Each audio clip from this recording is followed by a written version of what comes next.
Girlfriend আছে কার কার দেখি হাত তোলো। মাশাআল্লাহ, সাহস আছে ওদের, বুকের পাটা আছে। হাত নামাও বেটা।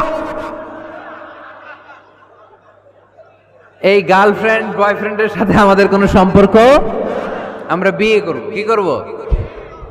বিয়ে করব।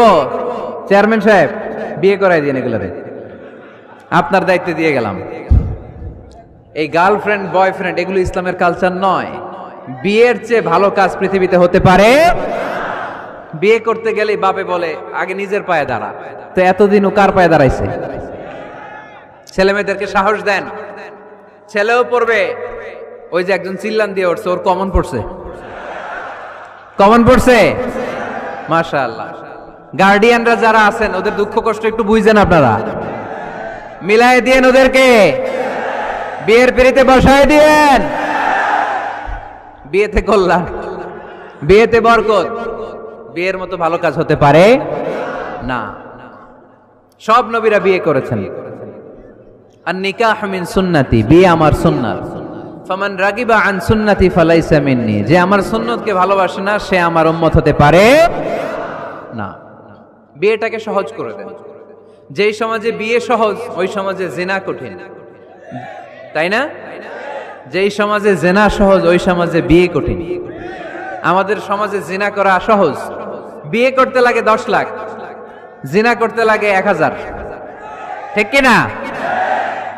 10 লাখ টাকা ছাড়া বিয়ে করা যায় না। এটা লাগবে ওইটা লাগবে, এই দাও ওই দাও, মোহর দাও, বিশাল অঙ্কের মোহর। 10 লক্ষ টাকা ধার্য না করলে মেয়ে দিবে না, এরকম আছে না নাই? না, এগুলো আসলে ইসলামিক কালচার না। ছেলের বাবা মেয়ের বাবা উভয়কে আমি বলি বিয়েটা সহজ করে দেন, সহজ করে দেন। ছেলে পড়াশোনা করুক, সমস্যা নাই, মেয়েও পড়ুক, কিন্তু তারা পবিত্রভাবে তাদের সম্পর্ককে মেনটেন করুক, ঠিক কিনা? তাদের এই যৌবনের তাড়নায় যে পাপের সাথে জড়াবে তার পার্সেন্টেজ গুণা বাবা হিসেবে আপনার কাঁধেও আছে না নাই? এজন্য বাবারা সাবধান, মায়েরা সাবধান, বিয়েটাকে সহজ করেন।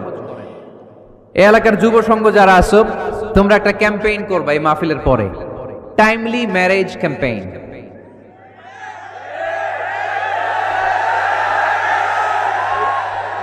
টাইমলি ম্যারেজ ক্যাম্পেইন, সময় মতো বিয়ে দিতে হবে, দেরি করা যাবে। বাপ মা বুঝে না, একজনকে হুজুর আব্বাই বুঝে না। গার্ডিয়ান যারা আছেন একটু সদয় হন। ওরা যে পাপের সাথে, পাপের রাস্তা যে ওরা চিনে যাচ্ছে, পাপের পথে যে জড়িয়ে যাচ্ছে, আল্লাহর সুপ্রিম কোর্টের কাঠগড়ায় আসামি করে আল্লাহ সেদিন আপনারে দাঁড় করাবে।